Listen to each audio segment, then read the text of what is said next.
Todo agente secreto caminha em uma corda bamba. Você precisa saber quando continuar e quando pular fora. Essa é a história de Oleg Antonovich Gordievsky, um dos mais valiosos agentes do Ocidente durante a Guerra Fria, e de como ele arriscou tudo para evitar uma terceira guerra mundial, que teria destruído a civilização. E de como ele deixou para trás tudo que conhecia e todos que amava para tentar uma das fugas mais ousadas da história recente.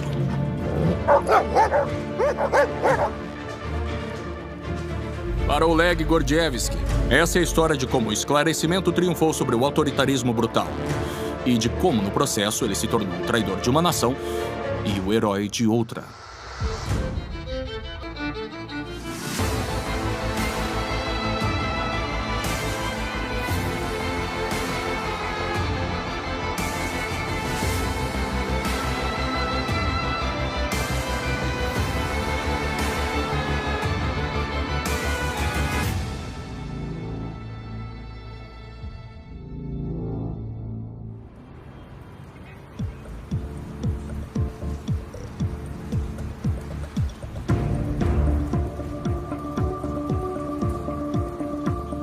Oleg Gordievsky era o filho de um leal oficial da KGB, um ambicioso diplomata alocado no departamento consular da Embaixada Soviética na Dinamarca.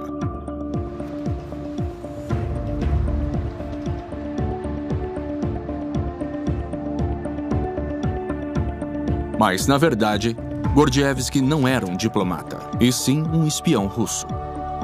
Uma figura em ascensão na KGB, que se aproveitava das liberdades de uma sociedade liberal, enquanto secretamente conspirava para derrubá-la.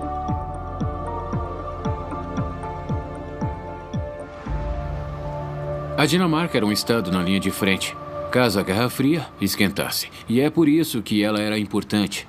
Entre 30% e 40% dos empregados da Embaixada Soviética em Copenhague eram agentes de inteligência. Isso era uma grande ameaça para os chefes de inteligência da Dinamarca. Uma ameaça que estava se tornando bem mais sofisticada e difícil de detectar. Os agentes da KGB e da GRU dos anos 50 pareciam saídos de um filme de James Cagney ou Humphrey Bogart. Mas nos anos 60 e 70, o agente da KGB já não se distinguia muito de seu ambiente. Jorn Bro liderava os serviços de inteligência dinamarqueses na época. Um tipo completamente novo de agentes de inteligência apareceu. Eles eram mais jovens. Eram razoavelmente bem vestidos, bem penteados. Um desses oficiais era Oleg Antonovich Gordievsky. Eu fiquei sabendo dele assim que ele chegou na Dinamarca. E nós, rapidamente, encontramos bons motivos para crer que era da KGB. O mestre espião da KGB, Mikhail Lyubimov, era amigo e mentor do jovem Gordievsky. Eu conheci Gord em 67, quando foi enviado para Copenhague como vice-chefe da estação. Ele era um dos poucos intelectuais. Se interessava muito por música e ele estava lá, trabalhando em nossa estação, nas ações ilegais. Construindo e liderando uma rede de agentes russos não oficiais em infiltração profunda, Gordievsky logo chamou a atenção do serviço secreto dinamarquês. A inteligência dinamarquesa achava que Gordievsky estava roubando as identidades dos mortos para conseguir novas identidades para seus agentes ilegais. Nós o vimos visitando cemitérios e entrando em contato com religiosos e, conforme ele falava com as pessoas, nosso interesse aumentou. Com o jogo de espionagem da Guerra Fria a todo vapor em Copenhagen, ambos os lados tentavam desesperadamente recrutar os agentes do outro lado. O que os serviços de inteligência dinamarqueses não sabiam era como seria fácil recrutar este espião. Porque Oleg Gordievsky tinha se apaixonado pela liberdade. Ao longo de seus 800 anos de história, Copenhagen conquistou para si uma reputação por seus ideais liberais e por seu pensamento social progressista. Ele encontrou um país que era totalmente diferente do que tinham contado para ele. Um país livre, onde as pessoas fazem o que querem. Talvez o mais importante de tudo era que você podia ir na biblioteca. Ele pôde ler os livros que outros não podiam ler. E ele acabou podendo ler sobre os vários elementos disfuncionais da sociedade soviética. Isso teve um impacto enorme em Gordievsky, o que tornava perfeito para ser recrutado como um agente. Em 1968, um único e poderoso evento serviu de catalisador para sua eventual deserção: a Primavera de Praga. O Kremlin enviou tanques, apoiados por milhares de tropas, para reprimir uma revolta popular. Mais de 100 pessoas foram massacradas. Ele ficou muito chocado com a invasão soviética da Tchecoslováquia.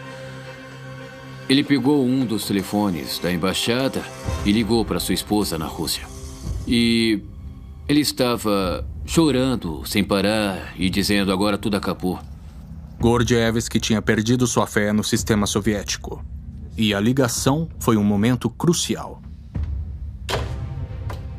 Porque não era só a esposa de Gordievsky que presenciou seu desespero naquele dia. A inteligência dinamarquesa grampeou os telefones da embaixada soviética. Nossa seção de monitoramento me pediu para ir até o console e ouvir. Era óbvio que ele estava mentalmente agitado e ele estava muito triste e com muita raiva. Ele foi muito honesto quanto à sua atitude frente ao que aconteceu. Mais tarde, analistas iriam ponderar se este foi um erro descuidado da parte de Gordievsky ou um sinal para o outro lado. Ele era um cara muito brilhante e inteligente. Então, quando ele fez essa ligação, eu acho que fez isso deliberadamente, sabe? E nós anotamos isso. Isso não foi esquecido. Esse foi o dia em que nós dissemos: este homem pode estar disposto a trocar de lado e trabalhar para nós. Em 1973, Gordievsky tinha sido promovido a auxiliar de inteligência política no Centro de Operações Internacionais da KGB, na Dinamarca. Os dinamarqueses sabiam que não tinham os recursos nem a experiência para transformá-lo em agente duplo. Então, para ajudá-los a obter os serviços de Gordievsky como espião, eles se voltaram para seus aliados do Serviço de Inteligência Britânico, ou SIS, também conhecido como MI6. A Dinamarca é um pequeno país e que tinha recursos muito limitados, mas fez muito bem em identificá-lo. Charles Paul viria se tornar o conselheiro de Relações Estrangeiras de Margaret Thatcher. O Reino Unido era um parceiro de inteligência próximo e eles sabiamente nos envolveram nisso. A questão era: como abordar um oficial de alto nível posicionado no consulado soviético sem ser pego? Ele corria toda manhã. Ele adorava jogar badminton e, inclusive, jogava muito bem. Nós concordamos que seria uma ótima ideia tentar abordá-lo na quadra de badminton. Nenhum de seus colegas estaria lá. Na primavera de 1974, enquanto Gordievsky jogava sua partida tradicional de badminton, o MI6 fez sua abordagem, pegando Gordievsky completamente de surpresa. O encontro na quadra foi uma grande aposta para todos. Os britânicos não sabiam se Gordievsky não era um agente duplo, posicionado pela KGB para infiltrá-los. E da parte dele, Gordievsky não tinha certeza de que o encontro não era uma armadilha montada pela KGB para testar sua lealdade. Gordievsky concordou com o segundo encontro em um local público. Desta vez, apenas com o MI6. Ele não quer envolver os dinamarqueses, porque ele sabe que a KGB tem um contato dentro da polícia dinamarquesa. Nenhum membro do governo e nenhum ministro foi informado sobre essa operação. No centro de Copenhague tem um grande hotel, e este foi o ambiente em que Olga Gordievsky se encontrou com seu contato da MI6, onde os primeiros passos para ele se tornar um agente britânico foram tomados. No verão de 1975, o MI6 já tinha seu homem. Mas Gordievsky fez 3 exigências a seus novos empregadores. Ele nunca seria seguido nem fotografado. Seus colegas no consulado não seriam comprometidos e, ao contrário de outros agentes duplos, Gordievsky não iria receber nenhum pagamento em troca dos segredos. Ele estava fazendo isso por motivos ideológicos. Ele estava fazendo isso porque era isso que seu coração lhe disse para fazer.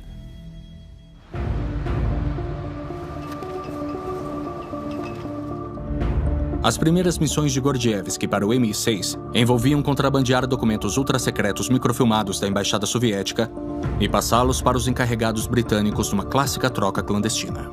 Eles foram pegos por um agente do MI6 que os levou para uma sala ao lado e que, por meia hora, copiou os filmes e depois os trouxe de volta para Gordievsky, que os levou de volta para a Embaixada. Os microfilmes que Gordievsky providenciou provavelmente continham os nomes e detalhes dos agentes soviéticos agindo nos países nórdicos. Mais do que isso, eles detalhavam o funcionamento interno da central da KGB em Copenhague. Ao entregar estes segredos para os britânicos, Gordievsky se tornou um traidor da União Soviética. Não tinha mais volta. Eu acho que ele devia estar pisando em ovos. É essa a impressão. Isso foi tão valente, tão corajoso. Se ele estava suando, eu entendo. Ele deve estar se sentindo com o coração na boca. Mas a valentia é saber controlar o medo e não ter mais medo. Gordievsky sabia dos riscos para si e para sua família. Em Moscou, ele seria interrogado, talvez torturado. E, no final, condenado à morte e executado. Com certeza.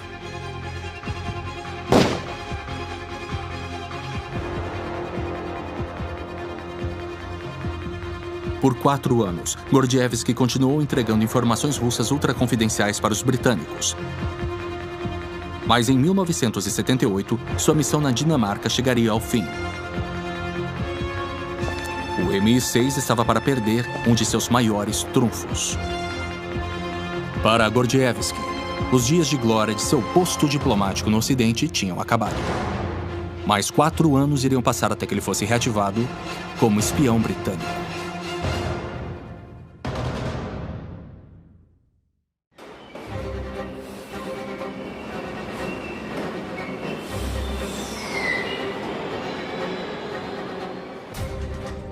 Oleg Gordievsky tinha sido enviado novamente para Moscou e continuava sendo agente da KGB, ligado ao sistema soviético que ele agora desprezava tanto. Neste período, as autoridades britânicas mantiveram distância para garantir sua segurança. Ele foi para um escritório e lidava com documentos secretos sobre agentes soviéticos que operavam em toda a Europa Ocidental. Eram informações tentadoras para o serviço secreto britânico. Mas, ao invés disso, pensaram no longo prazo. Nosso objetivo era de longo termo com Gordievsky. Então, praticamos o autocontrole e não fizemos nenhuma tentativa de contactá-lo. Nenhuma. Em junho de 1982, sua paciência foi finalmente retribuída, pois Gordievsky foi finalmente enviado para o posto em que poderia causar o maior dano à KGB. Londres. Ele podia ter sido enviado para qualquer lugar, para a Suécia, para a Alemanha, para qualquer lugar. Mas nós acabamos tendo essa sorte. Ele caiu bem no nosso colo. Antes de ir embora, ele se encontrou com seu velho amigo e colega de operações, Mikhail Lyubimov, para pedir conselhos pessoais sobre o que esperar dos britânicos. Ele estava completamente desesperado e ele me consultou. Eu recomendei que ele lesse Somerset Maugham e coisa do tipo. É claro que agora parece engraçado, mas eu sou parcialmente responsável por sua formação como agente britânico.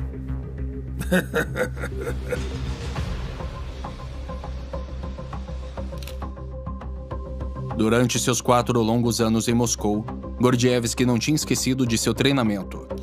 E ele seguiu os procedimentos para reativar seus contatos com o serviço secreto britânico quase que imediatamente. Tinha um número que ele sabia que sempre íamos atender e que teria, no mínimo, uma mensagem para ele. E ele podia restabelecer o contato. O MI6 organizava reuniões em um local secreto no oeste de Londres. Em uma rara entrevista, gravada em 2007, Oleg Gordievsky revelou como seus operadores ingleses organizavam os encontros.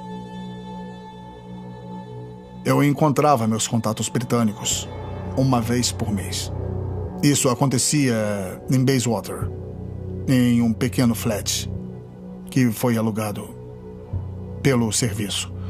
As reuniões nunca passavam de 50 minutos, porque, ao contrário de em Copenhague, quando às vezes podia sair por 3 horas, sem nenhuma dificuldade, aqui eu podia usar apenas o meu horário de almoço. Mais uma vez, como agente de inteligência política para a KGB, Gordievsky provou ser um recurso valiosíssimo para o MI6. Os soviéticos estavam tentando recrutar agentes dentro do Reino Unido e de outros países. Eles tiveram sucesso em alguns casos, e isso desde os anos 30, quando eles recrutavam muitos agentes britânicos que eram membros do Partido Comunista. Mas agora suas informações chocaram todos os serviços de inteligência britânicos. A lista de nomes que ele forneceu de supostos agentes soviéticos continha alguns dos principais políticos e líderes do movimento sindical. A lista de nomes que ele forneceu para os serviços de inteligência britânicos mostrava claramente que os russos estavam muito interessados em se filtrar no establishment britânico. E sabemos de diversas figuras britânicas importantes envolvidas nisso, entre elas pessoas como Michael Foot. Mesmo vindo a público apenas anos depois, as declarações de Gordievsky contra o líder da oposição do parlamento e contra destacados dirigentes sindicais do país, entre eles Jack Jones e Ron Brown, geraram grandes preocupações quanto à profundidade da infiltração da KGB no establishment britânico. As acusações de Gordievsky levaram a advertências policiais, interrogatórios e expulsões, neutralizando muito dos estragos para o Ocidente que estes supostos agentes influenciadores poderiam ter causado. Gordievsky estava no coração da KGB e, portanto, tinha amplo acesso aos agentes soviéticos que estavam operando em nosso país. Mas, além disso, ele entendia o que estava acontecendo. Ele entendia o contexto da política soviética da época. E eu acho que ele era muito astuto quanto a saber quais arquivos devia procurar e quais informações seriam interessantes para o Reino Unido. Os serviços de inteligência britânicos estavam cientes da situação precária em que estavam colocando Gordievsky como informante. Gordievsky era extremamente importante. Não havia nada mais secreto no Reino Unido do que sua existência e identidade. Os ministros não sabiam quem ele era. Os primeiros ministros não sabiam quem ele era. E isso era para a segurança dele, para a proteção de uma fonte inestimável. Mas apoiar um agente secreto era uma situação delicada para os britânicos.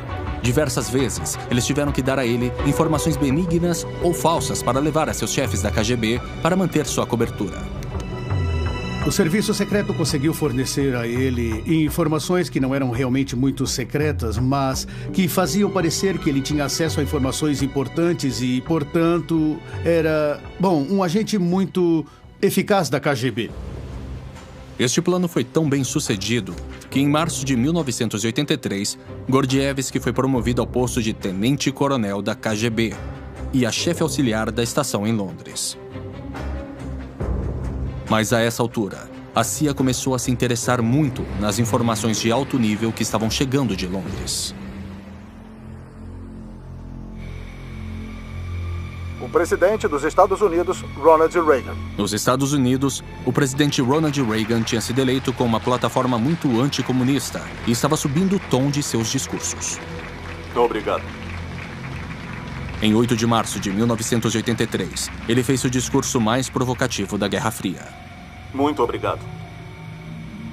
Ignorar os fatos da história e os impulsos agressivos de o Império do Mal e simplesmente chamar a corrida armamentista de um grande mal-entendido é loucura. Isso significa trair nosso passado e jogar fora nossa liberdade. David Major era o conselheiro de segurança nacional do governo Reagan neste período. A relação política entre o Ocidente e os russos no começo dos anos 80 era fria. Havia uma grande desconfiança entre os dois países. O novo líder da União Soviética, Yuri Andropov, um espião de carreira que nunca havia visitado o Ocidente, estava convencido de que Reagan estava secretamente se preparando para lançar um ataque nuclear contra a União Soviética. Em seu cargo anterior como chefe da KGB, as redes de espiões de Andropov no Reino Unido e na América tinham sido incapazes de fornecer qualquer detalhe concreto sobre as intenções reais do Ocidente. Então Andropov iniciou a Operação Ryan, a maior operação de espionagem lançada pelos soviéticos em um período de paz contra o Ocidente. Mandaram os serviços de inteligência saírem e coletarem o máximo de informações possíveis de que nós íamos começar uma guerra, como quanto de sangue estava sendo doado, quanto estavam apagando as luzes no exército, todas as coisas que são indicativas de um possível confronto, pessoas trabalhando até tarde. E algum dos indicadores que eles estavam procurando eram simplesmente absurdos. Um de que eu sempre lembro era contar quantas luzes estavam acesas no Ministério da Defesa depois das 10 da noite. Bom, tinha muitas, e o motivo para isso não era ligado a uma guerra nuclear, mas porque estavam limpando os escritórios. Por absurdas que fossem, as informações coletadas pelos agentes da Operação Ryan alimentaram as suspeitas de Andropov. Eu acho que ele era paranoico. Se ele era clinicamente paranoico ou se só paranoico no sentido de ser desconfiado, eu já não sei. O presidente Reagan e Margaret Thatcher estavam usando uma retórica bem agressiva contra a União Soviética, e isso aumentou sua paranoia. Em setembro de 1983, Andropov estava convencido de que os americanos estavam prestes a fazer um ataque nuclear preventivo. Os russos estavam convencidos de que íamos fazer um ataque nuclear totalmente surpresa. Andropov convenceu muitos de seus colegas de Politburo de que este era mesmo um sério risco e uma ameaça real.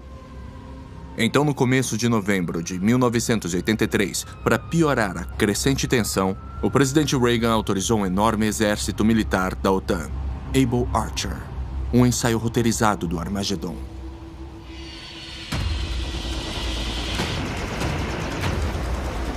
Assim, conforme os postos de escuta soviéticos se preparavam para detectar os primeiros sinais de um ataque nuclear, a OTAN começou a simular um. Uma tática militar comum é você fazer algo que se parece com um exercício que se transforma em um ataque real. Pensaram que isso estava acontecendo.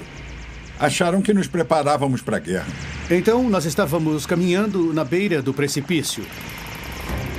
Em resposta direta a Able Archer, os soviéticos colocaram centenas de lançadores móveis de mísseis balísticos SS-20, cada um com 45 vezes a potência da bomba de Hiroshima, em alerta máximo. No Báltico, a Frota do Norte se preparava para atacar. Submarinos e bombardeiros nucleares com mísseis intercontinentais foram mobilizados. Do seu posto na KGB, no centro de Londres, Gordievsky observava o aumento das tensões. E então, ele faz uma jogada que muitos acreditam ter conseguido evitar, sozinho, que o mundo seguisse o caminho da aniquilação nuclear.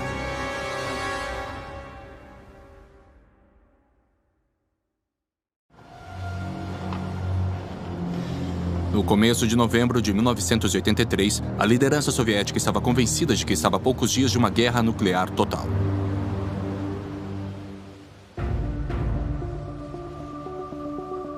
Em Londres, temendo as repercussões letais disso em uma Moscou cada vez mais paranoica e correndo grande risco pessoal, Oleg Gordievsky tomou uma ação decisiva. Passar dados cruciais de inteligência sobre o tamanho da histeria da liderança soviética para seus contatos britânicos. Então eu falei sobre tudo o que eu experimentei. Eles simplesmente não entendiam a mentalidade dos velhos dirigentes russos. Um mapa. Vocês estão brincando com fogo. Eu sabia que era um momento dramático. Eu sabia que Moscou estava nervosa.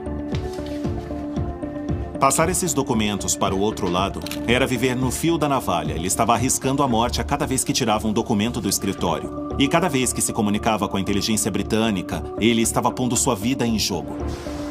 O MI6 passou as informações de Gordievsky para a primeira-ministra britânica Margaret Thatcher.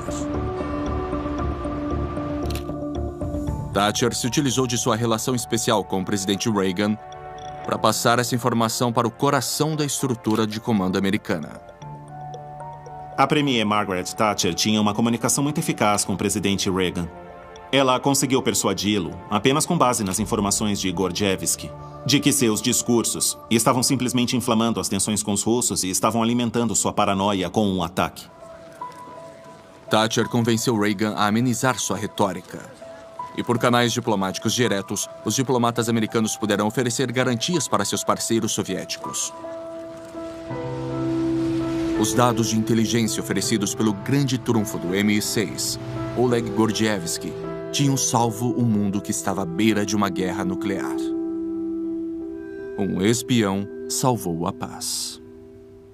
Só aconteceu uma outra vez na crise dos mísseis cubanos. Foi quase uma guerra nuclear. Mas os americanos não podiam saber quem estava por trás deste súbito relaxamento das tensões, pois Gordievsky era um segredo guardado a 7 chaves. Quando conseguimos a informação, ela veio de uma fonte misteriosa. E a pergunta era, quem poderia ter fornecido? A inteligência britânica tinha elaborado uma estratégia para evitar que sua fonte fosse exposta, mesmo para seus aliados. Isso era algo muito oculto e não era tudo atribuído a um único agente. Isso era apresentado a eles como obtido por nossas fontes de inteligência, deixando implícito que eram informações vindas de vários agentes que eram reunidas depois. Tudo isso era porque queríamos proteger Gordievsky. Mas devido aos detalhes das informações, a CIA foi ficando cada vez mais frustrada de receber informações a conta-gotas e apenas quando necessário. Eles queriam ter acesso à fonte. As informações que fornecemos foram ficando bem mais específicas e, mesmo que ainda assim ele nunca tenha sido nomeado ou identificado para os americanos, eu acho que ficou bem claro que tudo vinha de um só agente muito bem posicionado. A busca da CIA por essa fonte desencadearia uma série de eventos que acabariam sendo devastadoras para Oleg Gordievsky.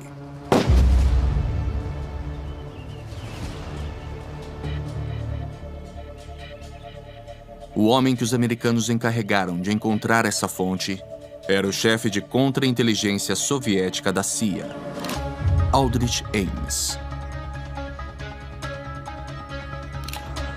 Através de um processo de eliminação, Ames percebeu que a fonte deveria ser um membro do alto escalão da KGB em Londres. E ele fixou sua mira no recém-promovido Oleg Gordievsky. Mas os americanos tinham cometido um grande erro.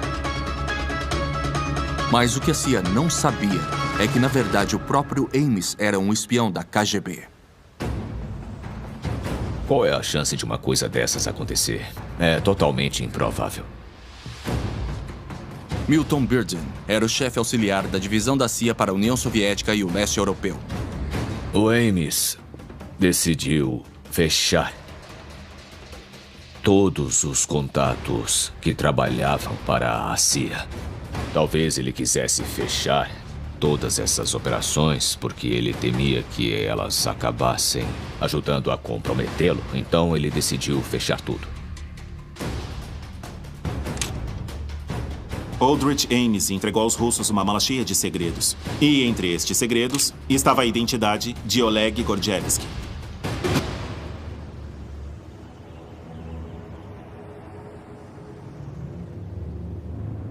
Em uma sexta-feira, em 17 de maio, Gordievsky foi convocado para o quartel-general da KGB em Moscou. Ele devia retornar para a União Soviética imediatamente. Gordievsky havia sido convocado para Moscou sob a desculpa de receber uma promoção. E isso acendeu o alerta na mente dele. Ele não tinha certeza de que tinha sido descoberto, mas desobedecer a uma ordem direta seria o equivalente a confessar sua culpa. Nunca subestime a pressão sob a qual qualquer agente opera. A consequência disso no sistema soviético seria a morte. É claro que ele ia ser fuzilado. Isso, sem dúvida.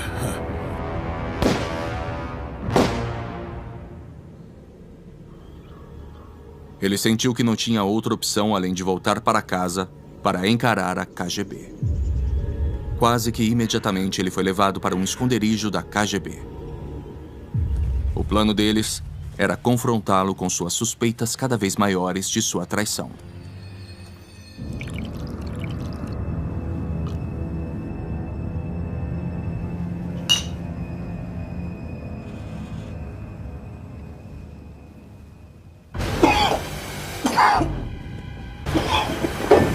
Gordievsky foi drogado, foi interrogado e acusado de ser um espião do MI6. Mas, de algum modo, ele encontrou a força mental para resistir ao soro da verdade russo. Em nenhum momento confessou ser um espião do MI6. Então, a KGB mudou sua tática. Eles decidiram brincar de gato e rato comigo. E eu fui colocado em prisão domiciliar. O que deve ter ficado claro para Gordievsky é que seu tempo havia acabado. Era hora de entrar em contato com seus agentes no MI6 e finalmente sair da União Soviética. A pergunta agora era quando e como dar início à Operação Pínlico. O primeiro plano dos serviços de inteligência britânicos para retirar um agente da União Soviética.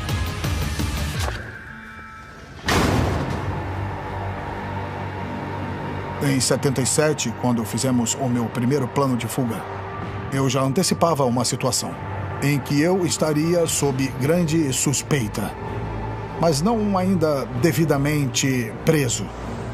E eu teria tempo para realizar uma tentativa de fuga. Mas em junho de 1985, o MI6 tinha perdido todo contato com sua fonte. Gordievsky tinha desaparecido. Eles não tinham opção além de esperar que ele fizesse a próxima jogada. Isso se ele ainda estivesse vivo. Antes de iniciar o plano de fuga previamente organizado, tinha alguém que Gordievsky queria encontrar. Seu velho amigo Mikhail Lyubimov. Mas Lyubimov mal reconheceu o homem à sua frente. Era um outro Gordievsky que eu nunca tinha visto antes. Ele estava num estado muito caótico, com as mãos trêmulas. O Oleg nunca bebia mais do que 1 ou 2 doses. Ele fez assim, com uma garrafa inteira, de quase 1 litro. Eu era amigo dele, seu colega, e eu não achava que ele era agente do MI6. Estes seriam os últimos momentos que Oleg Gordievsky passaria junto de seu velho amigo. Havia chegado a hora de fugir para sempre da União Soviética.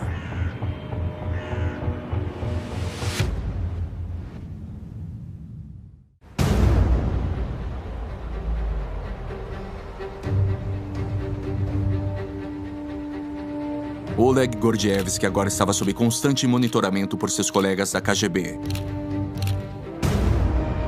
Usando uma técnica russa de espionagem chamada de proverka, ou lavagem a seco, ele tentou despistar a equipe de monitoramento da KGB. Para não morrer, ele precisava sair do país rápido. E isso significava dar início à Operação Pínlico, o plano de extração do MI6.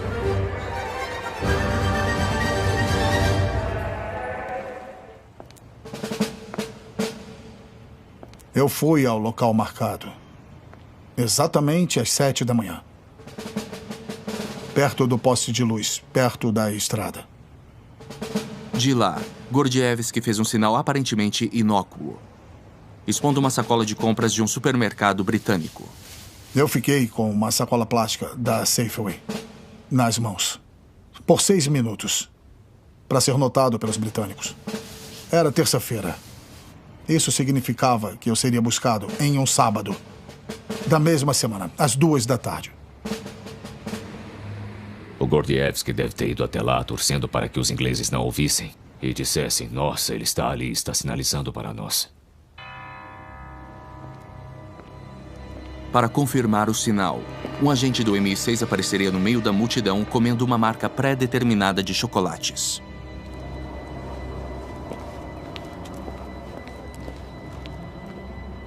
Agora Gordievsky teria que esperar. Em Londres, o próximo passo da Operação Pimlico exigia a autorização do mais alto escalão. Tivemos que falar diretamente com a Meg Thatcher para obter a autorização para fazer este resgate. Era tarefa de Charles Paul, então conselheiro de Relações Estrangeiras da Premier Thatcher, informá-la que a fonte estava pronta para voltar para a Inglaterra.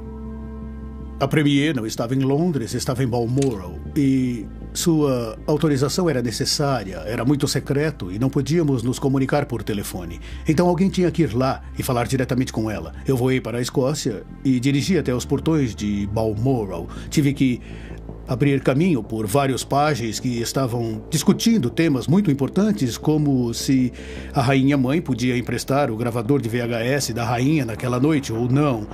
E então eu tive que ver o secretário real da rainha, que foi muito insistente para que eu informasse por que eu queria ver a primeira-ministra e eu não podia contar nada a ele. Nós tivemos uma discussão e tanto sobre isso, até que finalmente eu consegui vê-la. Decidimos isso em 5 minutos ou menos, e então era voltar para Londres. Em Moscou, para Gordievsky, o próximo passo seria doloroso. Durante seu tempo de espião para os ingleses, ele tinha protegido sua esposa e filhos da verdade. Ele sabia que envolver sua família agora seria perigoso demais.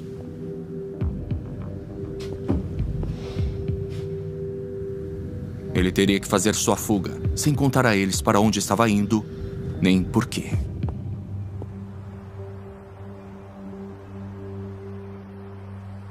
Eu despistei o monitoramento. Peguei um trem para Leningrado. De Leningrado, um outro trem. Um trem urbano e alguns ônibus. Na direção da fronteira finlandesa. A cerca de 50 quilômetros da fronteira, eu fiquei escondido na floresta. Em uma hora marcada, às 2 horas da manhã. Na fronteira fino-soviética, os agentes do M6 chegaram com um veículo diplomático. O plano era escondê-lo no porta-malas do Ford Saloon e atravessar a fronteira até a Finlândia. Conforme ele se dirigia ao ponto de encontro, Gordievsky não tinha como saber se estava caminhando para uma armadilha da KGB ou rumo à liberdade.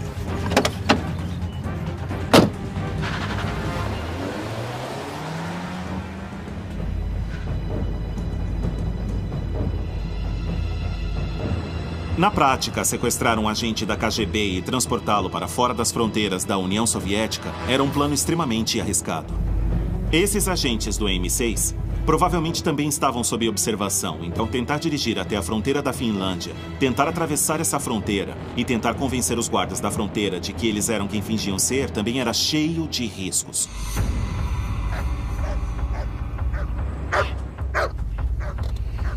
Naquele dia, um dos guardas da fronteira sentiu que havia algo de errado.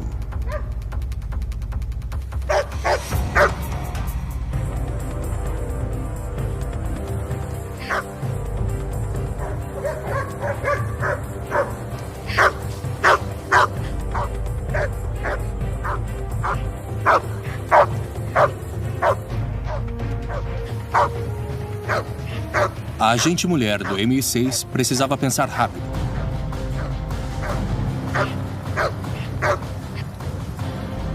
Seus biscoitos foram bastante para distrair os cães e a situação se acalmou.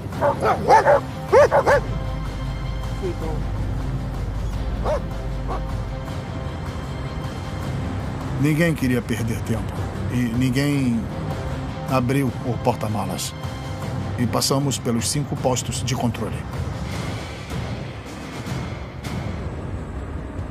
Do porta-malas do veículo, Gordievsky não sabia se tinha alcançado a liberdade, até ouvir o sinal pré-combinado.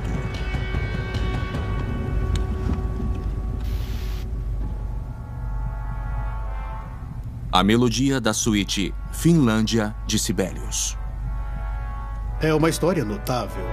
E se você gosta de uma boa história de espionagem, esta é melhor que qualquer ficção. A deserção de Gordievsky foi um dos maiores sucessos de espionagem da Guerra Fria. Isso foi um belo tapa na cara da KGB e do sistema soviético. E nós fizemos isso com muito sucesso. Afinal, lembrem-se de como eles contaram vantagem por conta de Philby, Burgess, McLean e outros. E ali, finalmente, demos o troco. E demos o troco com estilo. Eu era um coronel da KGB, que estava em prisão domiciliar sob vigilância em Moscou. E que, ainda assim, escapou para o Ocidente. Isso nunca tinha acontecido antes. Agora que o mais valioso trunfo do MI6 estava salvo, suas informações podiam ser compartilhadas com os aliados do Reino Unido. E Reagan podia entrar em contato com o novo chefe de Estado da União Soviética, Mikhail Gorbachev, com muito mais confiança em uma reaproximação. Os americanos reabriram as conversas com os russos sobre o controle de armamentos e afins. Então, na minha opinião, todos os planetas se alinharam. Margaret Thatcher em Londres, Ronald Reagan em Washington, e juntos, nesse momento, eles começaram a combinar os esforços. As ações de Gordievsky prenunciaram o começo do fim da Guerra Fria. Mas para alguns, ele continua sendo uma figura controversa. É claro que ele é um traidor. O motivo principal para o Gordy se tornar um espião britânico foi a vaidade. A vaidade. Ele queria se tornar tipo um Moisés anti-soviético. Herói ou traidor, Gordievsky pagou um preço pessoal muito caro por sua deserção. Seriam precisos mais 6 anos e a queda da União Soviética para que sua família pudesse fugir de Moscou e se juntar a ele. Mas então, seu casamento já havia acabado. Eu acho que ele é um homem solitário e triste. Em 2007, ele foi condecorado pela rainha com a Ordem de São Miguel e São Jorge pelos serviços prestados à segurança do Reino Unido. É a mesma medalha dada ao fictício herói da Guerra Fria, James Bond. Eu posso dizer que a última vez em que o encontrei foi em 2005, quando os britânicos celebraram sua fuga bem-sucedida, com o auxílio dinamarquês. Eu fiquei profundamente honrado por ser convidado. Ele era um bom homem.